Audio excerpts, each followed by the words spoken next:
Yes. Vakratunda महाकाय सूर्यकोटि समप्रभ निर्विघ्नं गुरु मे देवो सर्वकार्येषु सर्वदा। यस।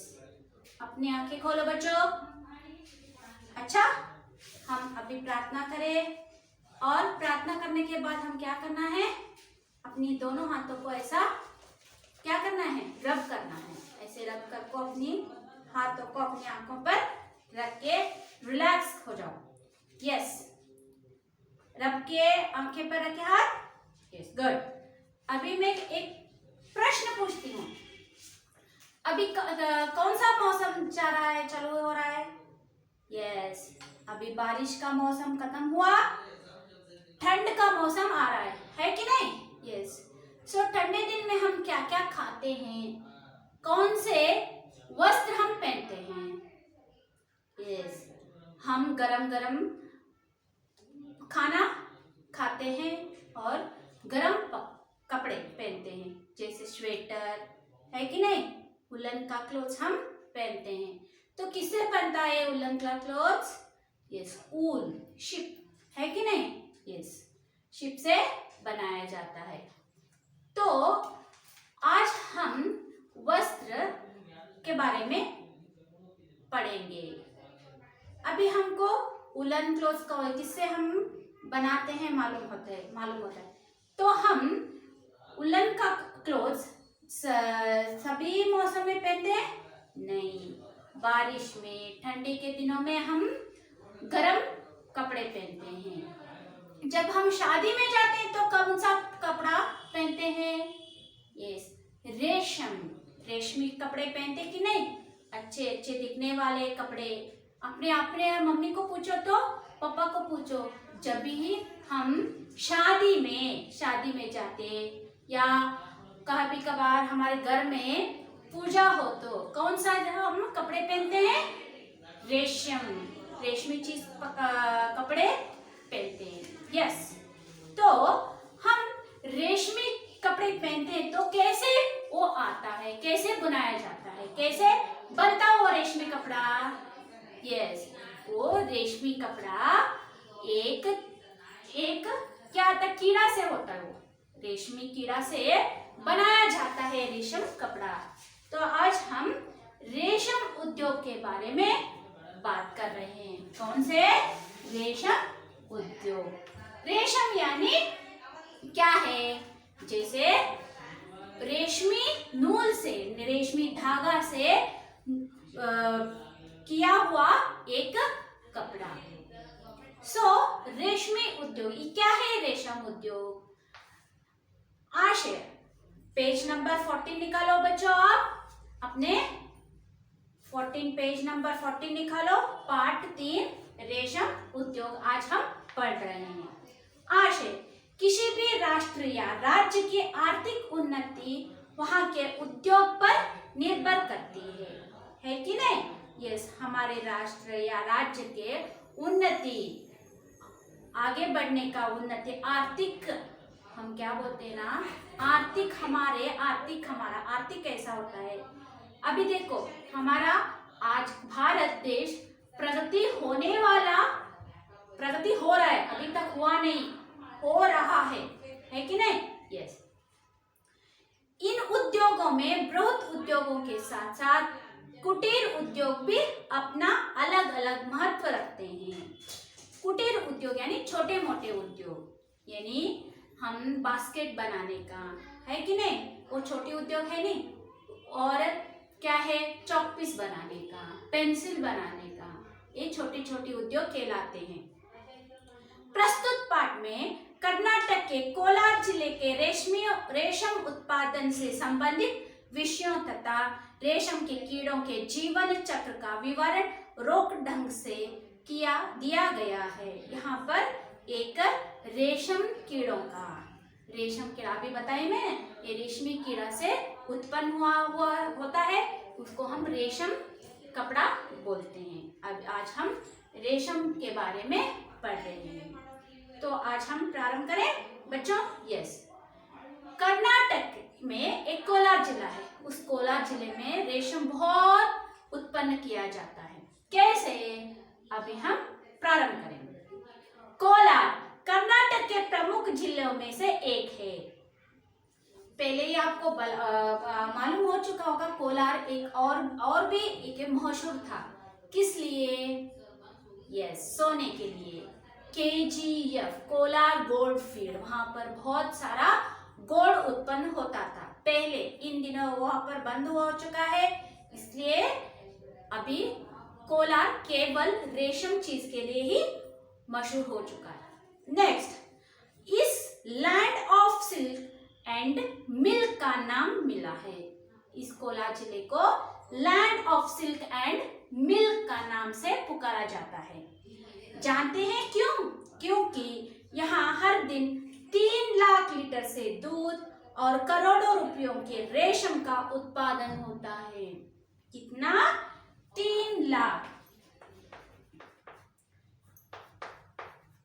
3 लाख दूध, 3 लाख लीटर्स दूध, मिल्क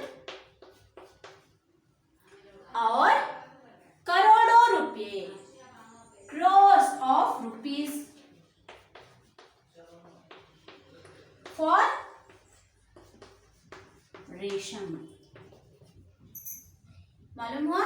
फॉर रेशम चीज के लिए करोड़ों रुपए यहाँ पर उत्पादन होता है। इस जिले के लगभग सभी गांवों के लोग रेशम उद्योग से जुड़े हैं। इस जिले में बहुत सारे लोग रेशमी उद्योगों पर काम करते हैं। वे आर्थिक रूप से इस उद्योग पर निर्भर हैं। रुपयों के लिए, अपने अपने आर्थिक परिस्थितियों के लिए रेशमी उद्योग पर बहुत काम करते हैं। एक बार यहाँ पर कपड़ों की प्रदर्शन लगी थी, जिसमें कई दुकानों लगाई गई थी। रेशम को लोकप्रिय बनाने के उद्देश्य से रेशम उत्पादन संबंधी जानकारी देने के लिए केंद्र खोला गया था। रेशम विभाग के एक अधिकारी लोगों को रेशम उद्योग की संपूर्ण जानकारी दे रहे थे। एक बार यहाँ पर क्या हुआ था? कपड़ों की प्रदर्शन लगे थे, जिसमें कई दुकानों लगाई गई थी। अभी आपको देखा है, अब कहीं पर भी फेस्टिवल हो तो बहुत की प्रदर्शन रखते हैं, है कि नहीं? yes. उसी प्रदर्शन जैसे हम कपड़ों की यहाँ पर प्रदर्शन हुआ था कोलार पर, जब बहुत सारे लोकप्रिय रेशम को लोकप्रिय बनाने के उद्देश्य रेशम उत्पादन संबंधी जानकारी देने के लिए केंद्र खोला गया था। यहाँ पर एक केंद्र खोला गया ताकि वहां पर रेशमी के बारे में बोला जा सके। रेशम विभाग के एक अधिकारी लोगों को रेशम उद्योग की संपूर्ण जानकारी देते रहे। एक ऑफिसर को वहां पर बैठा गया था और वो सभी जानकारी यानी विवरण रेशम के विवरण पूरा दे रहे थे। उन्होंने बताया कि रेशम कीड़ों से प्राप्त होता है। रेशम एक कीड़ा रहता है, उस कीड़ा से ये क्या होता है? प्राप्त होता है। कौन सा कीड़ा होता है? रेशम के कीड़ों का विकास 4 अवस्थाओं में होता है। एक कीड़ा रहता है, वो कीड़ा का 4 अवस्था होता है। उस 4 अवस्था से रेशम बनाया जाता है। मादा पतंग अपने जीवन काल में केवल एक बार अंडा देती है। यह लगभग 1 से 150 अंडे देती है। इन अंडों को इकट्ठा करके एक चिकने कागज पर जमाते हैं। ये अंडे राई के दोनों के बराबर होते हैं। ये क्या है? ये कीड़ा रहता ना, ये कीड़ा 100 से 150 तक अंडा देता है। क्या देता है? अंडा। ये अंडा देता है और अंडा इकट्ठा करके क्या करते हैं? एक ऑयल पेपर रहता है, इस ऑयल पेपर में हम डालते हैं और इन अंडे राई के दोनों बराबर लगाते हैं। यहाँ पर दिखाया गया कि 4 हिस्से वाला, यहाँ पर आप देख सकते हैं चारों इसका विवरण यहाँ पर चित्र में दिया गया है। सामान्य तापमान में 3-4 दिनों में इन अंडों से कीड़े बाहर निकलते हैं। सामान्य तापमान में 3-4 दिन में, 3-4 दिन में, लगभग 3-4 दिन में ये अंडे से क्या आते हैं, बाहर कीड़ा आता है। ऐसे ऐसे ऐसे ಕನ್ನಡ ಒಳಗೆ ಬಾಲ್ಹುಳ ಅಂತ ಹೇಳ್ತೀವಿ. ಬಾಲ್ಹುಳಗಳು ಕಾಣ್ತಾವು ಹಿಂಗ ಇಷ್ಟು ದಪ್ಪ ಇರ್ತಾವು. अंडों से बाहर आते ही ये कीड़े शहतूत से पत्ते खाना शुरू कर देते हैं. जब ये पत्ता रहता है, यहाँ पर पत्ता यानी प्लांट,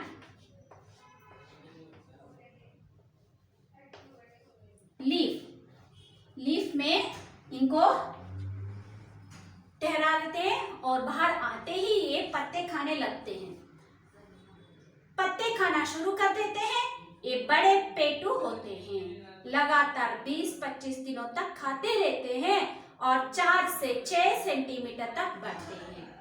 ये लगातार 20-25 दिन 20 से 25 दिन तक 20 to 25 days, up to 25 days they will eat. ಅವು ಯಾವಾಗ ನೋಡಿದ್ರು ತಿಂತಾನೆ ಇರ್ತಾವು. ಈ ಹುಳುಗಳು ಏನಿರ್ತಾವಲ್ಲ, ಈ ಹುಳುಗಳು ಎಲೆಗಳನ್ನ 20 to 25 ದಿನ ತನಕನೂ ತಿಂತಾನೆ ಇರ್ತಾವ. 20 to 25 days ಅಷ್ಟು ತಿಂದ 4 से 6 सेंटीमीटर तक ये बढ़ते हैं. 4 to 6 सेंटीमीटर तक ये बढ़ते हैं, बड़े होते हैं. तब इनका वजन भी 500 गुना बढ़ जाता है. अभी जब भी अंडे से बाहर आते तो पतले रखते हैं.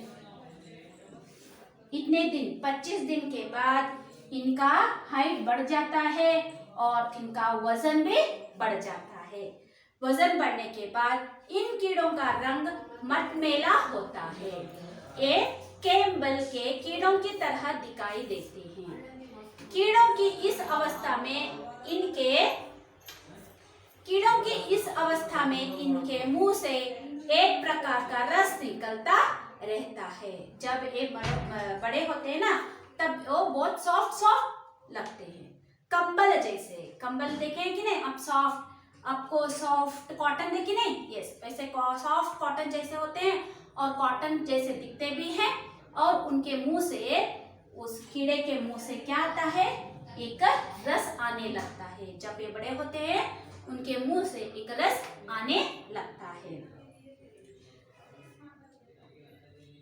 जिससे ये अपने चारों ओर कोश बना लेते हैं. जब आप झाड़ू का कीड़ा देखे कि नहीं? यस, वो झाड़ू के कीड़े से जैसे हम उसके वो ऐसा करता कि नहीं?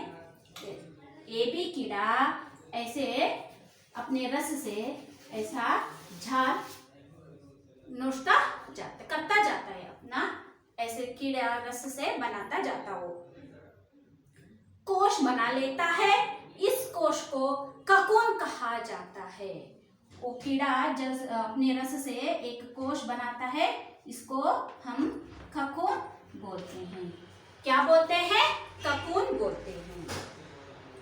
सही अर्थ में यही रेशम का मूल रूप है. पहले मूल क्या होता है इसका? ये ककून ही पहला रूप है, रेशम का पहला रूप. इसका क्या है ना, सॉफ्ट चीज से ये ककून यहाँ पर पहला प्रारंभ होता है. पहली प्रारंभ होने वाला रेशम का पहला चीज क्या है? ककून. सही अर्थ में ये रेशम का मूल रूप है. इन कोशों को उबलते पानी में डालकर इनके मुंह से एक तरल पदार्थ निकल जाता है. क्या करते हैं बाद में, ये जब ये रस छोड़ते जाते ना, इनको निकालकर एक गर्म पानी में, उबलते हुए पानी में डाल देते हैं. और उबलते हुए पानी में डालकर उनके मुंह से एक तरल पदार्थ आता है, उसको हम निकालते हैं. हवा लगते ही यह तरल पदार्थ धागे के रूप में परिवर्तित हो जाता है. इनको गर्म पानी से बाहर आते हैं, ये हवा छोड़ते हैं. ये हवा से क्या आता है? एक धागा आता है. धागा यानी धारा, धागा से थ्रेड, धागा यानी थ्रेड, ये थ्रेड बनाया जाता है। धागा निकालने का यह काम कुशल व्यक्ति ही कर सकते हैं। इन धागों को बुनकर रेशम का कपड़ा तैयार किया जाता है। अगर कोशों को उबलते पानी में न पकाया जाए तो इनसे पतंग बाहर आते हैं। इन पतंगों से अंडे तो पा सकते हैं पर रेशम नहीं। इस तरह रेशम की कीड़ों का जीवन चक्र बड़ा ही दिलचस्प है। कच्चा रेशम सिर्फ दो रंग में मिलता है, सफेद और मटमैला। इन धागों को भिन्न रंगों में रंगकर रेशमी कपड़े तैयार किए जाते हैं। विश्व भर में मैसूर सिल्क की साड़ियां प्रसिद्ध है। अब आप जान गए हैं कि यह मुलायम रेशमी कथा है जो कीड़ों की देन है। तो आपको मालूम पड़ा, इस कोशों को हम उबलते पानी में डालते हैं, डाल के बाद हम गर्म ठंडी हवा देते हैं और ठंडी हवा से ये धागा निकलता है। ये धागा को एक होशियार काम ही कर सकता है, जो बहुत एक्सपीरियंस किया हुआ हो, ऑफिसर ही बना सकते हैं। इन धागों को बुनकर रेशमी का कपड़ा तैयार किया जाता है अगर कोशों को उबलते पानी में न पकाए जाए। अभी हम उबलते पानी में न डाले जाए तो इन कोशों को हमें रेशम की